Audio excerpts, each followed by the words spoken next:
They're traditional nicknames for U.S. Marines: leathernecks, devil dogs, jarheads. May not conjure up the image of a woman, but my, how times are changing. Last month, the first female began commanding the Marines training ground in South Carolina. CBS News correspondent Russ Mitchell has her story. This is Parris Island, South Carolina.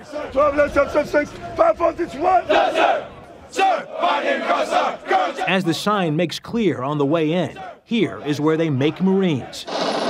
And now, this Marine factory has a new foreman. What I'd ask you to do is, or more correctly, for a woman, Brigadier General Loretta Reynolds. General, I have to ask you, when you found out that you were getting this post, what was your first reaction? You know, I mean, Russ, there are times now that I wake up in the morning and I say, am I really here? Am I really here at Parris Island?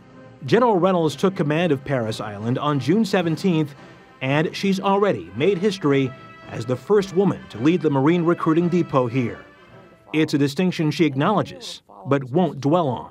Am I a trailblazer here at the depot? Yes, I happen to be the first female. It'll be one for the history books, and then we're all going to move on. If other women who come along behind me benefit from the things that I've done, I think that's great. But I never really considered myself a pioneer. She may not think of herself as a pioneer, but she is forging new ground. How much interaction do we have? In fact, Reynolds is one of only 2 female generals now active in the Marine Corps. Is this the most challenging one? At 6 feet tall, she cuts an impressive and potentially imposing figure. But it's her stature as a leader that has earned her respect.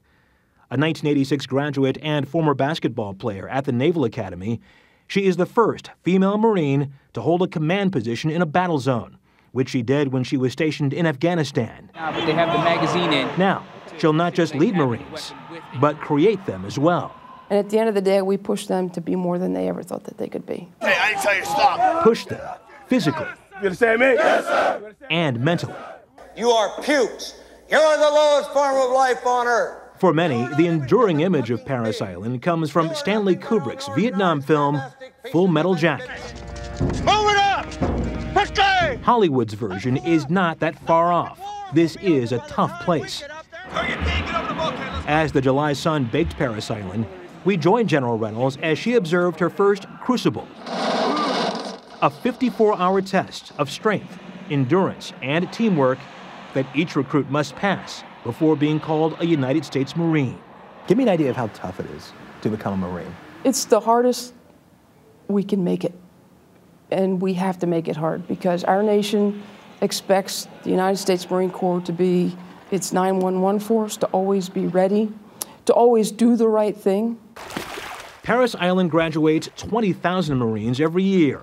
Male recruits from east of the Mississippi and all female recruits come here. So I get the pleasure of watching it from the very beginning until the day that they march across that parade deck every Friday morning as young Marines. It's an honor, it's a blessing, it's a tremendous responsibility, and I'm going to work hard every day to take good care of this depot and the Marines here. It's a promise these future Marines and all of the nation's busy servicemen and women around the world are counting on. Russ Mitchell, CBS News, Parris Island, South Carolina.